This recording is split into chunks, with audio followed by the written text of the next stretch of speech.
y luego la Fiscalía de Perú, con el Poder Judicial, solicitan la incautación de los fondos de la empresa Ecostay, que alcanzaban 6.600.000.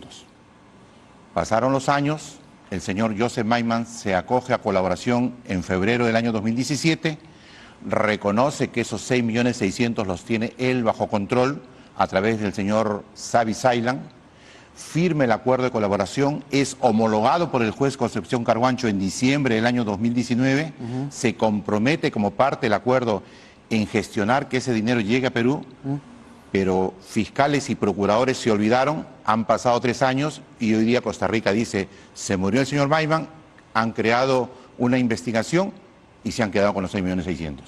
Esa es la historia. ¿Qué tendría que haber sucedido a su juicio entonces? La Fiscalía y la Procuraduría debieron exigirle al señor Mayman que en forma inmediata ejecute el acuerdo.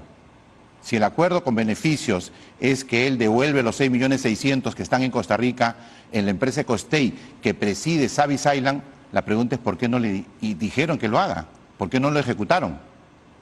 Porque ese dinero finalmente ha podido pasar a Al manos del Estado peruano. Pero por supuesto. No a manos del doctor Porque Toledo. esos 6.600.000 es parte del dinero que él recibe de Odebrecht en la empresa Warburg, que la transfiere a Confiado y Confiado la manda a Costa Rica.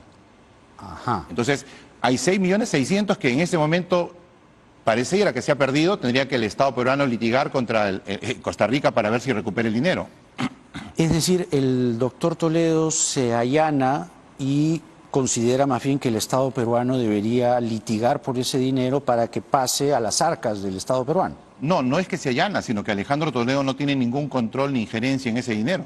Ese dinero viene de Brasil a través de diferentes empresas, termina en Costa Rica un promedio de 17,5 millones.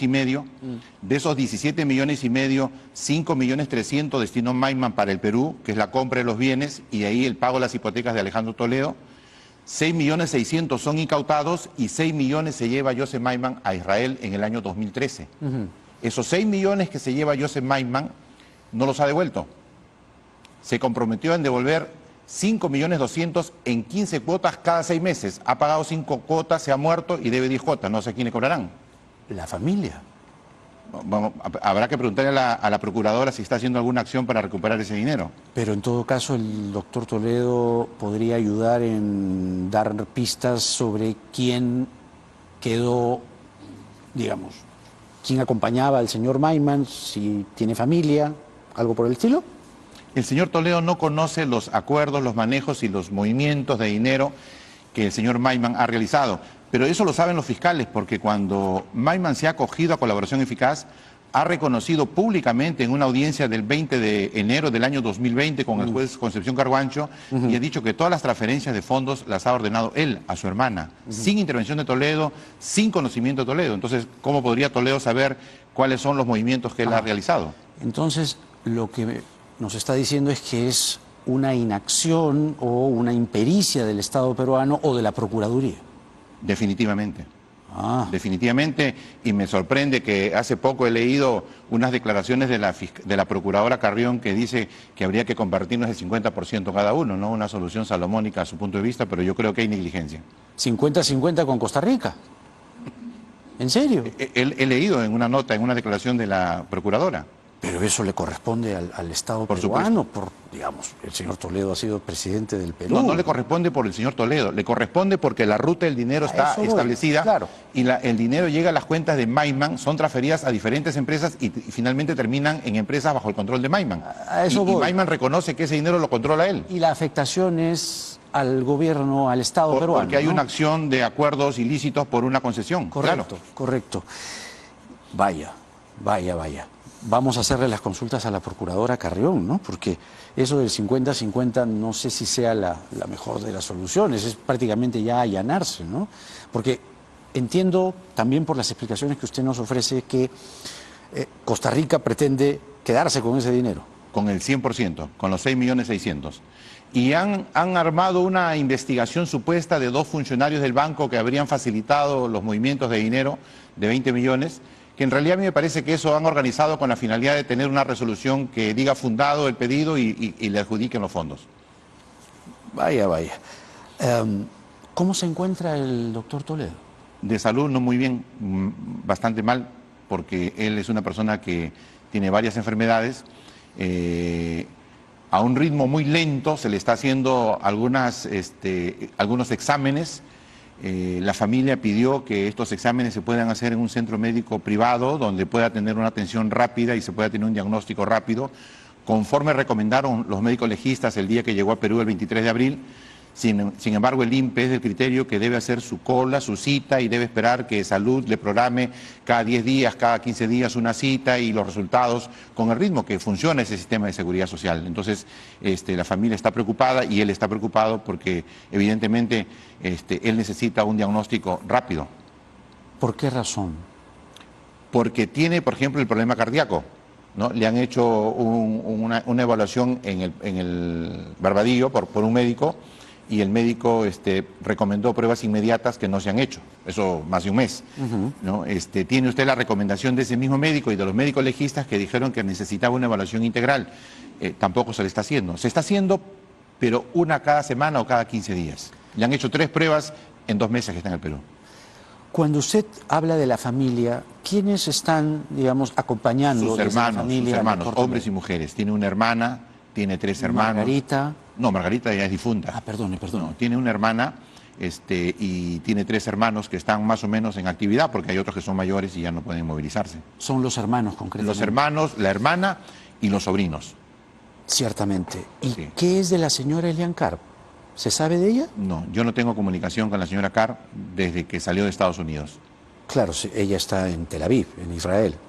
Se entiende por Es los lo medios que- y por la información diplomática que ella estaría y creo que eso informó la Cancillería. Sí. ¿Sí? Y no ha tomado contacto con el doctor Toledo tampoco. ella. No hay forma porque el doctor Toledo no tiene comunicación telefónica, no tiene teléfono en el Había penal. un teléfono que en algún momento De se repente cuando mostró- estaba Fujimori solo había, pero luego lo sacaron.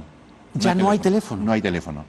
Yo me acuerdo, hemos visto todos un teléfono con Fujimori hablando, ¿no? Sí, pero cuando llegó creo que otros presidentes retiraron el... Ah, Y sí, y no hay comunicación. pero en toda prisión hay posibilidad de hablar por un momento por teléfono. Sí, es un derecho constitucional el poderse comunicar incluso con su abogado o con un médico de cabecera en caso de una emergencia, pero ese derecho no le están reconociendo y no le permiten. ¿A qué distancia están Toledo de Fujimori, por curiosidad? Será unos 150 metros. ¿Se ven? No, porque son ambientes separados completamente. O sea, ni Castillo, ni Fujimori, ni Toledo se pueden ver. No, el señor Fujimori entiendo que está en un ambiente como una especie de claustro, ¿no? Cerrado, y el señor Toledo está en otra zona, ¿no? En otro sector. No hay forma que puedan verse. Entonces me dice que el doctor Toledo no tiene la posibilidad de usar un teléfono. No tiene posibilidad de usar un teléfono, no tiene acceso a comunicaciones con redes, es decir, está incomunicado. La comunicación es presencial, cuando voy yo o cuando va su familia. Y tampoco por intermediarios la señora Elian Carp le ha hecho llegar algún mensaje al doctor Toledo. A través mío no. A través suyo no. ¿A través de otras personas? Es probable porque él tiene muchas personas que lo visitan, ¿no? Él tiene sus familiares, pero desconozco. Desconoce usted. Desconozco. ¿Él se allana a los delitos por los cuales está No. preso? El presidente Toledo siempre negó su participación en los acuerdos colusorios, lo negó cuando estaba en Estados Unidos, lo negó al llegar al Perú y lo sigue negando. Su versión no ha cambiado. Él sostiene que no conoce ni conoció los acuerdos que sostenía Joseph Maiman con Jorge Barata, jamás conversó con Jorge Barata sobre ningún tema, jamás conversó con ningún empresario peruano de la construcción. Él se reunió con los empresarios representados por Capeco, que era el gremio fuerte que representaba a los constructores, y se reunió con grupos de 14, 15, 16, dentro de los cuales habían brasileños, porque los brasileños llegan al Perú y se inscriben en Capeco, en Confiet y en todos los gremios empresariales. Y entraban a Palacio junto con los peruanos. Él me dice, he tenido reuniones de ese tipo, pero reuniones privadas jamás. O sea, él niega la famosa reunión que el propio Barata cuenta, en la que Toledo le habría pedido los 31 millones 35 de dólares millones. de coima. 35 millones. 35 millones Sí. de coima. Él niega esa reunión, las evidencias le dan la razón, eso se va a ver en juicio, pero el mismo fiscal, José Domingo Pérez, ha cambiado de versión. El fiscal ha dicho que esa reunión no se dio, no se pidió el dinero y que el acuerdo colusorio habría sido el 26 de agosto del año 2004 en Palacio Gobierno, cuando Barata visita al presidente Toledo junto con Marcelo Odebrecht. Esa es la nueva versión del fiscal, y por eso que en la etapa de inicio de control de acusación, el fiscal pedía que se le retiren los cargos a Savi Saylan y Gideon Weinstein, personas a las que se indica Barata como que son las que le pidieron el dinero, y el fiscal decía, ellos no han hecho nada, ellos no han pedido dinero, eso no se dio. O sea, pero Barata cambió de versión, entonces. No, Barata no cambió, el fiscal la cambió de versión. Ah, el fiscal. El fiscal para liberar a los cómplices de Maiman. Evidentemente hay un acuerdo de colaboración con Maiman, que no solamente son los 6.600.000 que se han perdido en Costa Rica y los 6 millones que se lleva a Israel y devuelve 5.200.000 que no lo ha pagado, sino además hay 14 millones de la plata de confiado que Maiman distrae y pone a cuentas de su madre, y eso tampoco la Fiscalía le ha reclamado. O sea, en realidad, Jaime, la ruta del dinero está establecida plenamente, no porque lo diga el abogado defensor de Alejandro Toledo, sino porque el sistema financiero internacional ha respondido, y en juicio se va a conocer la verdad. Y la verdad es que todo el dinero transitó y quedó en manos de Joseph Maiman, excepto el dinero que vino a Lima. Claro, porque estas delaciones se producen en unas justamente diligencias que ocurren en Brasil antes de la pandemia, y ahí surge esa famosa frase que incluso el propio Barata recuerda. Fue un interrogatorio en el que Barata explica que los pagos de sobornos a Toledo se hicieron hasta el año 2010 entre 3 y 4 veces por año. La versión de Barata dice que a Toledo le molestó que no se hubiera cumplido con el monto total de la coima, es decir, 31 millones de dólares. Barata indicó que Toledo le reclamó en una ocasión con la frase, oiga Barata, paga carajo. Sí, 24 de abril del año 2019 en Curitiba. Sí. Y en esa misma declaración, en la pregunta 712 y 711, le preguntan, ¿tiene usted alguna evidencia que el dinero que usted le entregó a Joseph Maiman, los 31 millones, se lo entregaron a Toledo? Y dijo, ninguna. Ese es el testimonio completo. Solamente era su dicho. Le entregaba la plata a Maiman en la creencia que era para Toledo, pero él no tenía ninguna evidencia de que ese dinero fue hacia Toledo. ¿Sugiere usted que Maiman se quedó con el dinero? No, sugiero no. Las evidencias demuestran que Maiman es el autor intelectual y es el beneficiario de los fondos. ¿Por qué cree usted que el primer depósito que le hace Odebrecht el 23 de junio del año 2006, el primer depósito, $750.000 a la cuenta de Trelby, llega ese dinero a Trelby y lo envían a Merja y Maiman se lo gasta? Y cuando los fiscales le preguntan, ¿y usted por qué se gastó ese dinero? Necesitaba capital de trabajo, dice Joseph Maiman. Y nunca lo devolvió. Pero usted me acaba de decir, comenzando esa entrevista sobre los fondos en Costa Rica, que Maiman depositaba a la empresa Ecoteva, que era finalmente usufructuada por Toledo. Entonces... No, Ecoteva fue fundada el 19 de enero del año 2012 y las transferencias que hace Maiman son a dos empresas, Ecostay y Milan, que fueron creadas por Joseph Maiman y Abraham Danón en Costa Rica. Esas empresas escondieron parte de los fondos que Maiman recibía de las empresas brasileñas y más o menos unos 17,5 millones transfiere a esas dos empresas en 4 años.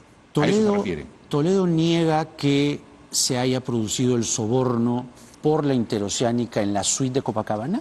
Ha negado su participación en ese lugar.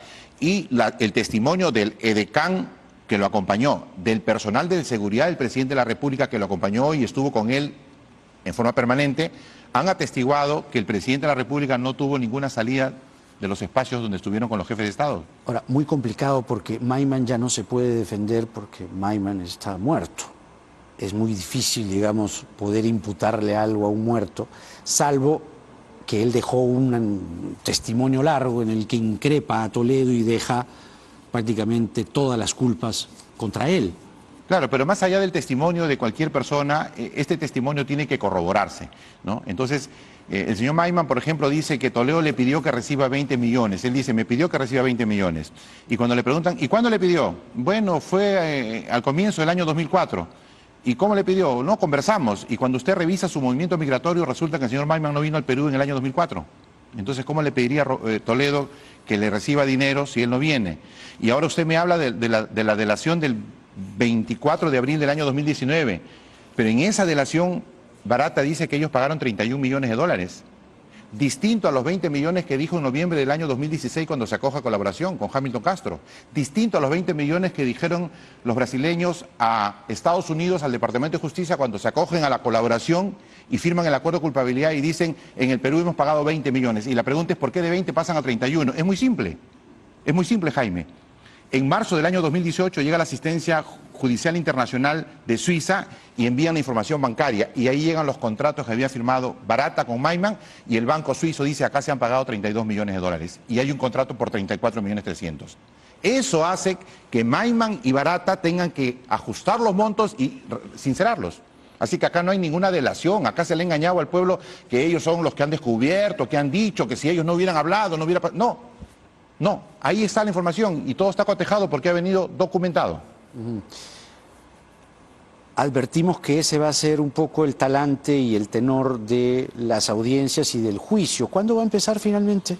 El juez Concepción Carguancho ha emitido una resolución de 1.536 páginas, un auto apertorio, ha hecho un copia-pega de 1.100 páginas de la acusación fiscal. Me parece extraño, es la primera vez en mi vida que yo veo que un juez haga un copia-pega de la acusación fiscal. Evidentemente está muy identificado con el caso, pero estamos a la espera que el juzgado competente, que debe ser un colegiado, señale fecha para inicio de juicio. Puede ocurrir entre 10, 15 días, 20 días, no sabemos.